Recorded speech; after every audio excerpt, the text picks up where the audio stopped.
اللہ اب منانا چاہتے ہیں، پیارے اللہ منانا چاہیے، رب العالمین راضی ہو جائیے۔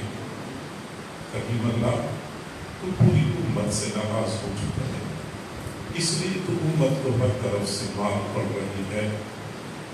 میرے مولا جب سے ہم نے ہوش سنبھالا ہے، ہم نے اس امت کی ذلت بھی دیکھی ہے، اللہ ہمیں اس کی عزت بھی دکھا دیجیے۔ روزانہ صبح کو طلوع ہونے والا سورج ہمارے لیے نئی ذلت کا پیغام لے کے طلوع ہوتا ہے۔ یہ سلسلہ کب تک چلتا رہے گا؟ پیارے اللہ امت مزید تیری ناراضگی کا تحمل نہیں کر سکتی، اللہ راضی ہو جائیے۔ پیارے اللہ مزید بس کر دیجیے، ناراضگی ختم کر دیجیے۔ میرے اللہ ہم کب تک تجھ سے دور بھٹکتے پھریں گے؟ ہمیں اپنا قرب نصیب فرما، اپنی محبت، اپنی معرفت نصیب فرما۔ اللہ تو بے نیاز ذات ہے، تجھے تو کسی کی بھی ضرورت نہیں ہے، ہمارا تیرے بغیر گزارا نہیں ہے۔ ہم کہاں چلے جائیں، کس کا دروازے پر کھٹائیں، کس کے سامنے جھولی پھیلائیں؟ پیارے اللہ پوری زندگی تیرے سامنے سجدے کرتے رہے، تیرا کلمہ پڑھتے رہے، اللہ کسی اور در پہ نہیں جانا چاہتے۔ اللہ دھتکار نہ دینا، ٹھکرا نہ دینا، اللہ اپنے در سے عطا فرمانا، اپنے در سے عطا فرما۔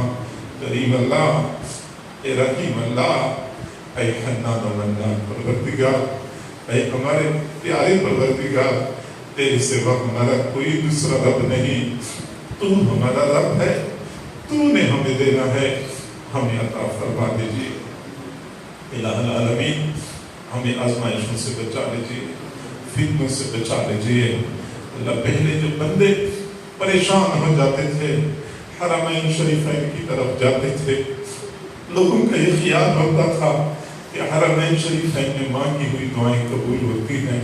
اللہ اب تو نے حرمین کے راستے بھی ہمارے لیے بند کر دیا ہے، کہاں چلے جائیں؟ یعنی اللہ اندھیری رات کا وقت ہے، دنیا کے بادشاہوں نے اپنے دروازے بند کر رکھے ہیں، تیرا در اب بھی کھلا ہے، تیرے چند فقیر بندے اور بندیاں تجھے منانے کے لیے جمع ہو چکے ہیں۔ سب کو اپنی رضا نصیب فرما، اپنی رضا نصیب فرما۔ الہ العالمین ہمیں زندگی میں کبھی بے سہارا نہ فرما، کبھی بے آسرا نہ فرما، قدم قدم پہ اپنی دستگیری فرما۔ یا اللہ تمام حضرات اور خواتین کی تمام نیک تمناؤں کو پورا فرما، بے روزگاروں کو روزگار عطا فرما، بے اولادوں کو اولاد عطا فرما، بے گھروں کو اپنے گھر عطا فرما، جو صاحب اولاد ہیں ان کو اولادوں کی خوشیاں نصیب فرما، اولادوں کے دکھوں سے محفوظ فرما، اولادوں کے غموں سے محفوظ فرما۔ الہ العالمین جو بیمار ہیں یا گھروں میں بیمار ہیں ان کو شفا عطا فرما، شفا کاملہ عاجلہ مستمرہ نصیب فرما۔ یا اللہ جن کے والدین عزیز و اقارب فوت ہو چکے ہیں ان کی مغفرت فرما، جن کے کاروباری مسائل ہیں مسائل کو حل فرما۔ یا اللہ جن کے گھروں میں جوان بچے بچیاں ہیں والدین کے لیے فرض ادا کرنے آسان فرما، جن کو مناسب رشتے نہیں ملتے ان کے لیے مناسب رشتوں کا انتظام فرما۔ یا اللہ گھر میں جوان لڑکی ہوتی ہے، رشتے نہیں آتے، بچی کی عمر ڈھل رہی ہوتی ہے، والدین سے بچی کے سفید بال دیکھے نہیں جاتے، اللہ وہ کس کو دل کی دکھ سنا، وہ کس کے سامنے آنسو بہائیں؟ اے بے قسم کی دستگیر، اے ٹوٹے دلوں کو تسلی دینے والے، اے بے سہاراؤں کی سہارا بننے والے، اے خالی جھولیاں بھر دینے والے پروردگار، تمام حضرات اور خواتین کی تمام نیک تمناؤں کو پورا فرما۔ یا اللہ کتنے ایسے لوگ ہوں گے جن کے دلوں میں چھپے ہوئے غم ہوں گے، وہ کسی کو بتا بھی نہیں سکتے ہوں گے، اللہ تو دلوں کے بھید جانتا ہے، ان چھپے ہوئے غموں کو ختم فرما دیجیے۔ اللہ گھریلو نفرتوں کو محبتوں میں تبدیل فرما، لڑائی جھگڑوں کو اتفاق و اتحاد میں تبدیل فرما، اللہ بیماریوں کو صحت میں تبدیل فرما، تنگی کو فراخی اور فراوانی میں تبدیل فرما، سب کے بارے میں خیر کے فیصلے نازل فرما۔ الہ العالمین مسجد کو اور ادارے کو دن دن کی رات چوگنی ترقی عطا فرما، ادارے کے فیض کو عالم کے کونے کونے میں پہنچا، پڑھنے والے طلباء، پڑھانے والے معلمین، پڑھنے والی طالبات، پڑھانے والی معلمات، سب کو اپنے مقربین میں شامل فرما، دین کی خدمت کے لیے شرف قبولیت نصیب فرما۔ حضرت قاری صاحب، ان کے صاحبزادے جیسے انتظام انصراف سنبھالے ہوئے ہیں، ان کے ساتھ اپنی مدد شامل حال فرما، قدم قدم پہ اپنا ساتھ نصیب فرما، وقت کے مطابق ٹھیک فیصلے کرنے کی توفیق عطا فرما، ہماری ان دعاؤں کو اپنی رحمت سے قبول و منظور فرما۔ وصلی اللہ تعالی علی خیر خلقہ محمد وآلہ واصحابہ اجمعین، آمین برحمتک یا ارحم